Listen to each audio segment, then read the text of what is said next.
Hello friends, it's Miss Pattie at Samuel's Public Library, and it's a beautiful summer day, and I hope you're having a blast in summer. And I'm sharing with you about aspiring artists, and my theme today is children in art. We're going to look at a few pictures of children from long ago and some children today in art, and mostly kids playing, and hopefully you'll recognize some of the things they're doing. So I wanted to show you this painting, and then I'm going to ask some questions, because part of the fun is looking at art is thinking, what would that painter or drawing, what is the artist wanting us to think about? So here is a lovely painting from long ago, an artist named Henrik Hurt. How does it make you feel? It seems very happy to me. It looks like brothers and sisters having a good time. And even though their costumes and the old barn make you feel like maybe this happened many years ago, what they're doing, she's got knitting needles and a ball of yarn that the kitty's playing with. Those are things, and the little girl with her dolly, these are things that children have been playing for a long time and that we still play, right? Brother looks like he's got a piece of wood in his hand. Maybe he's carving something. And they're old enough to keep an eye and wheel their little brother or sister around. So I'm going to switch this so we can look at some more paintings. And let's,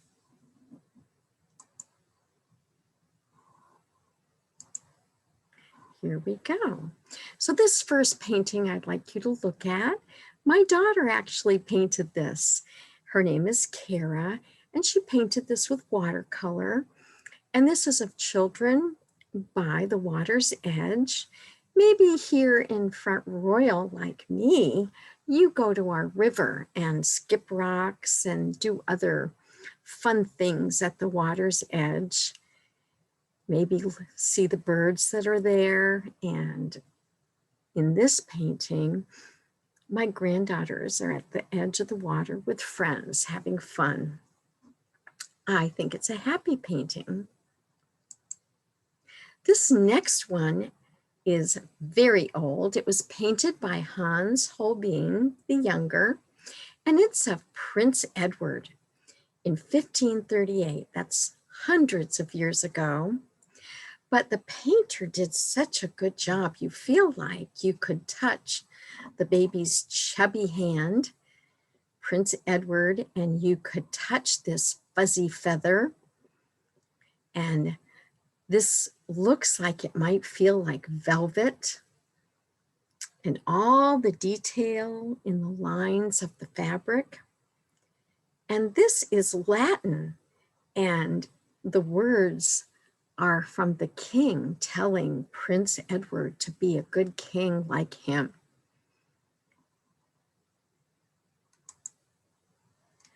Here we have a picture of a princess, Margaret Teresa, and this painting is in Spain called Las Meninas, and it is also very old.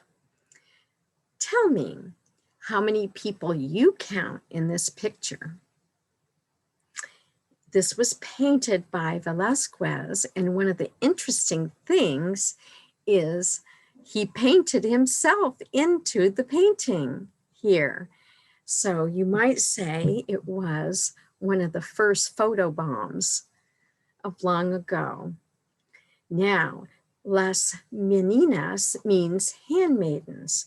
So being a princess, though she's only, I believe, 5 years old, she has all of these people waiting on her.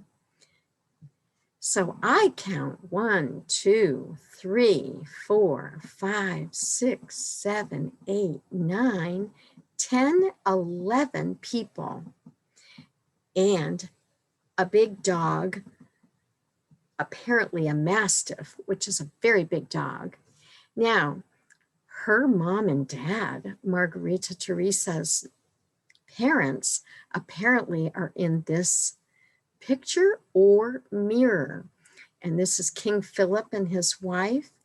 And some believe this is a mirror, and the parents are actually in this reflection and are actually standing outside the painting looking at this scene, and they are all looking at them. Isn't that interesting? I'm just glad that I don't have to wear all of this clothing. That looks like a lot of trouble.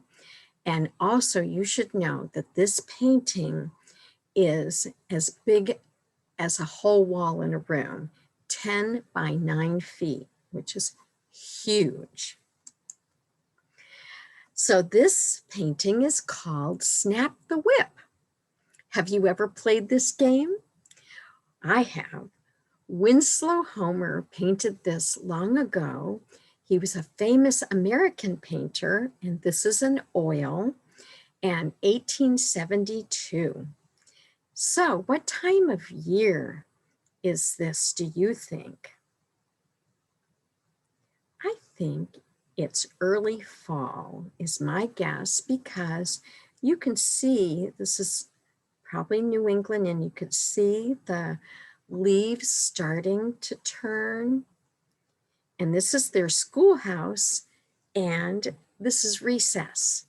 And maybe during recess or during your gym class, you take a break from the regular schoolwork and are outdoors doing something, playing a game, maybe learning soccer, or playing Snap the Whip. Very fun. This is a similar time period, and The Old Stagecoach by Mr. Johnson. And I want to ask you, it looks like the kids have finished school and they're going by this old broken down stagecoach and they're playing. If you were standing in this picture, imagine what sounds would you hear?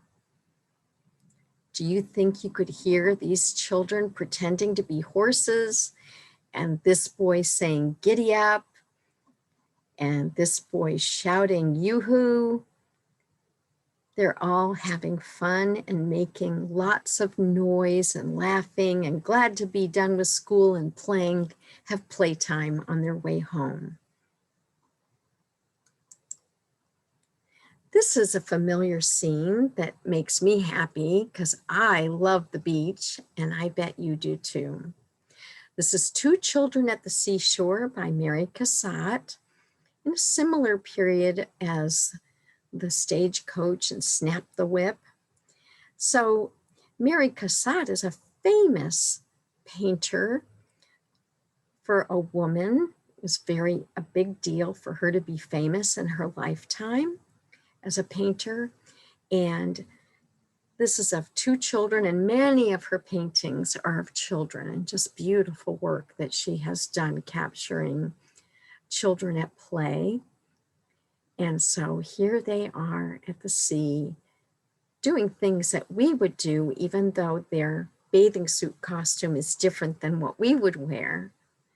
So what would you hear? Maybe they're talking among each other and what they're making. But we've made sandcastles, right? With buckets. And what do you think they hear? The sounds, can you imagine the sounds of the waves? Maybe even voices from this boat way off, because sound travels at the ocean so well. A happy scene. Well, I thought I would show you someone famous in our day.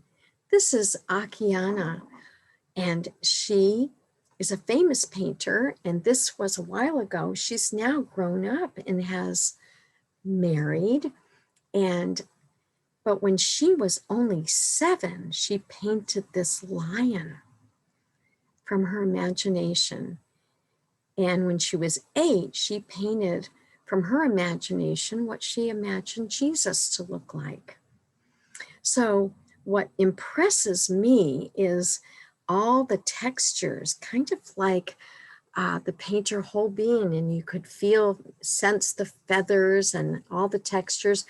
Don't you feel like you could just touch that lion and feel his fur, maybe his wet nose? It's really amazing the textures she was able to capture. And this picture of Jesus with his hair and his beard, and then the soft folds of his tunic, pretty amazing. Akiana has a gift, and I know you have a gift, whether it's painting or something else. But whatever it is, I hope you use it and use it well. This is another painting that Akiana did in a similar period when she was still very young, of a horse. What time of day do you think it is? I think it's morning, with the soft light of morning and this beautiful horse. And he looks really happy to start nibbling into the grass. And I can feel a breeze. Can you? The artist Akiana shows us with the mane fluttering in the breeze and the swish of the tail. Very lovely. Horses are such beautiful animals. So I thought I would close with another picture that my daughter Kara did of my granddaughters at the ocean. And this is a watercolor. So maybe you would like to get some nice watercolor paper out and paint a scene of the beach, the ocean. I have a couple other ideas. On these hot, steamy days, maybe you would like to get some nice drawing paper and practice faces. Maybe somebody in your family would be willing to let you look at them, or you could use a photograph. So some little hints that I think are really helpful. Sometimes I know I have made the mistake of drawing a circle for a face.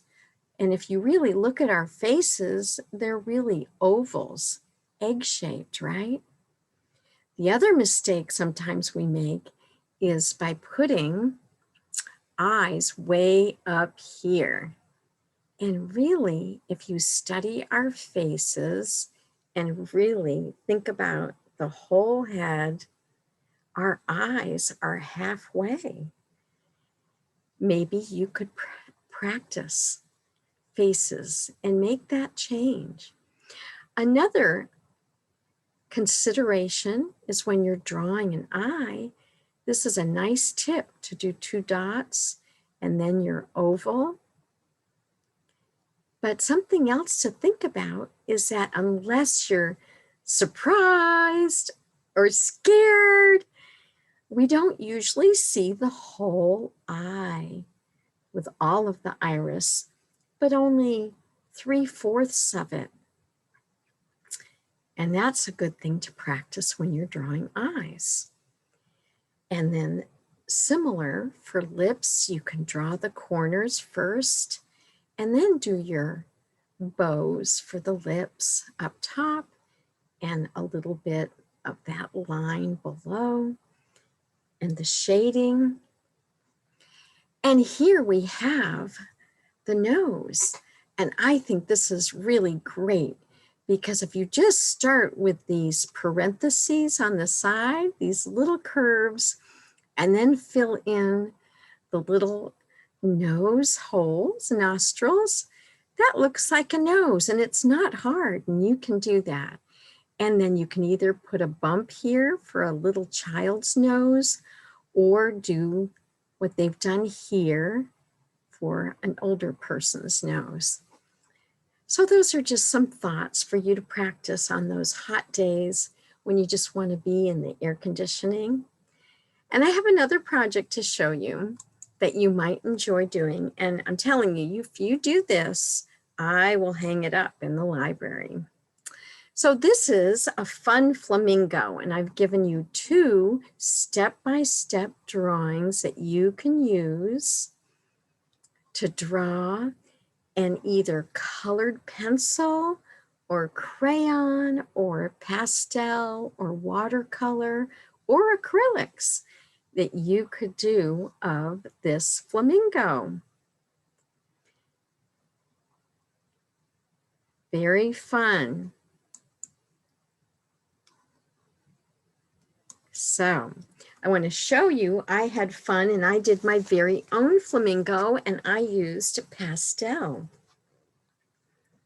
So that was fun. I'm not really totally done. I haven't done the leaves of the palm tree yet, and maybe I'll shore up a little more of the feathers and things, but it's always fun to create. So I hope to see you in the library. I hope you bring me some of your artwork to hang, and I hope you have a wonderful rest of the summer. Take care.